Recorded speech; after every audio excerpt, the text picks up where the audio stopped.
Այսօր շատ հին մի բաղադրատոմսի մասին եմ ասելու։ Դե քանի որ ես հին եմ,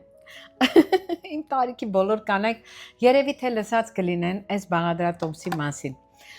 Երբ որ այն ժամանակները չկար դեղորայքի այդպես առատություն, չկար դեղորայքի, մենք դիմում էինք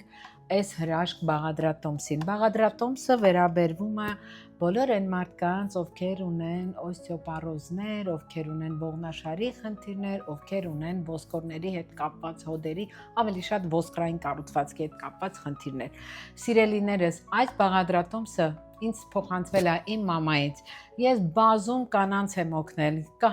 կփաստեն բոլոր այն մարդիկ, ովքեր որ տարիներ շարունակ ինձանից այս խորհրդատվությունը ստացել են։ Հիմա տեսեք ինչ ենք անելու, շատ ուշադիր կլինեք, միայն այն մարդկանց, ում չի կարելի, ես ներքևում կգրեմ։ Ժամանակը քիչ է, չեմ հասցնում ամեն ինչ ասել, կետ առ կետ։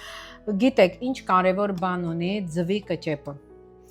Ձվի կճեպը ամենաբարձր սանդղակում է կալցի պարունակում իր մեջ, ամենաբարձր, բայց ես ունեմ մի հին բաղադրատոմս, որտեղ իմ մաման մարդկանց օգնում էր, ուրեմն տնական ձու, այս ձուն էլ է տնական։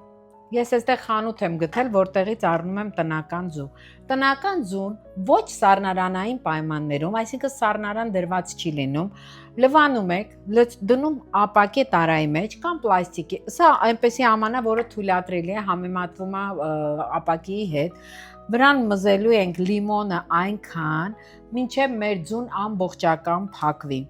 Ես ունեմ քամած լիմոն, ուղղակի հիմա ձեզ ցույց եմ տալիս, քամում եք, լցնում եք այնքան լիմոնահյութ, որ մեր ձուն մնա լիմոնահյութի մեջ։ 24 ժամ փակում ենք, դնում ենք մնում է սենյակային ջերմաստիճան, պետք չի սառնարան դնել, եւ դուք 1 օր կամ 2 օր, դա կախված է ձվի կեղևի հաստությունից։ Եթե կտեսնեք դեռ ինքը չի կնճռոտվել, ուրեմն 1 օր էլ թողեք։ Եթե կնճռոտված է, շատ զգուշությամբ ձուն հանում ենք գդալով, շատ զգուշությամբ, որովհետև երբեմն ձուն կոտրում են, հետո ասում են դժվար է խմելը։ Երբ որ ձուն արդեն կալցին տալիս է մեր լիմոնահյութին, ինքը հանում ենք շատ զգուշությամբ ձուն, ապա այդ նստվածքը թափահարում ենք եւ խմում ենք ամեն առավոտ 1 թեյի գդալ։ Եթե չունեք առողջական խնդիր, չունեք գաստրիտ, էրոզիա, ստամոքսի հետ կապված, բոլոր մարդկանց պլյուս 55 տարեկան հատկապես բոլորին կարելի է խմել 1 ճաշի գդալ։ Բայց եթե ունեք որոշակի խնդիրներ, կարող եք մի քանի կաթիլ մեղրել անել մեջը, որպեսզի ձեր ստամոքսը չցավացնի։ Սահմանափակում այդպիսին ինքը չունի, արվում է 3 ձու։